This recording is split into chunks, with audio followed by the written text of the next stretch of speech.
Hello chess friends, welcome back to our YouTube channel. So here is a very good chess composition. This was by Rafael Kaufman, and basically there are four variants of this same problem. It's white to play and mate in two moves, and all of the four are kind of unique. They have very unique answers. So what do I mean by that? So let me just take you through the problem.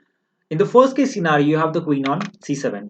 In the second, you will have it on h7, then on a7, then on c3, and that basically changes the answer and it makes it very interesting. So let's go.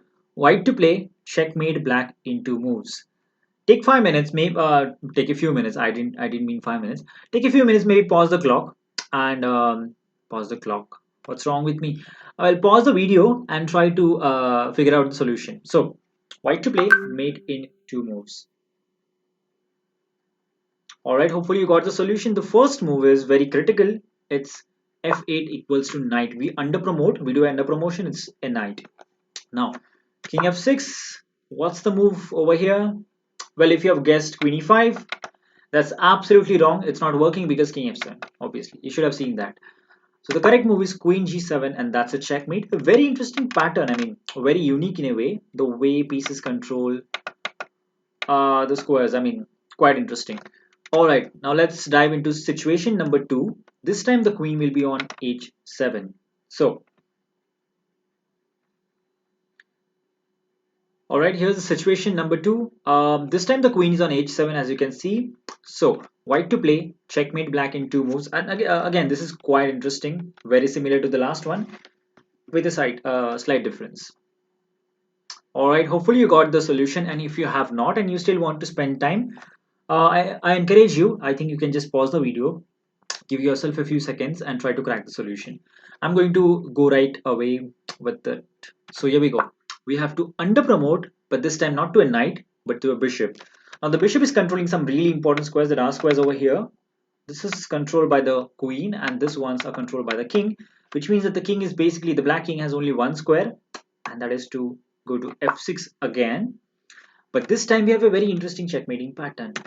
Queen goes to f5, and this is one of my favorite checkmates. The bishop basically cuts off the dark squares and the queen cuts off the right squares, and that it's very attractive to look at this. It's a virtually beautiful checkmate. All right, time for variant number 3. All right, here's the third variant. This time the queen is on a7, and this again gives rise to a very interesting mating pattern. White to play, mate in two moves. So you would like to pause, you can always pause. I encourage you to do that. In fact, it's the pleasure is really different when you find the solution, when you find the key move. This time, well, for the first time we promoted to a knight, then to a bishop. This time is going to be under promotion to a rook.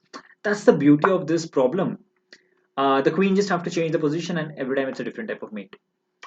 King d6, and now we have, by the way, king d6 was the only move, and now rook f6 is a checkmate.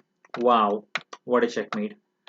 Okay, and now comes the fourth variant where will be where we will put the queen on c3. All right, hold on. Yeah, something is wrong with me. I'm slipping a lot. All right, this is the fourth variant. White to play, checkmate in two moves. And okay, it's not going to be too tough. We have promoted to a knight. That's check. A bishop. That's been checked. A rook. Now it's time for a queen.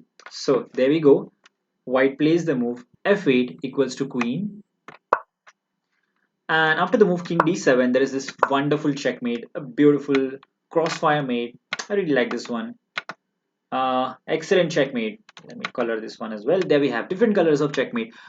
I did wonder what was the point of the pawn on h6, but although the pawn was important in the first variation, I think that was the reason we have the pawn. When you promote to a knight and queen g7 happens.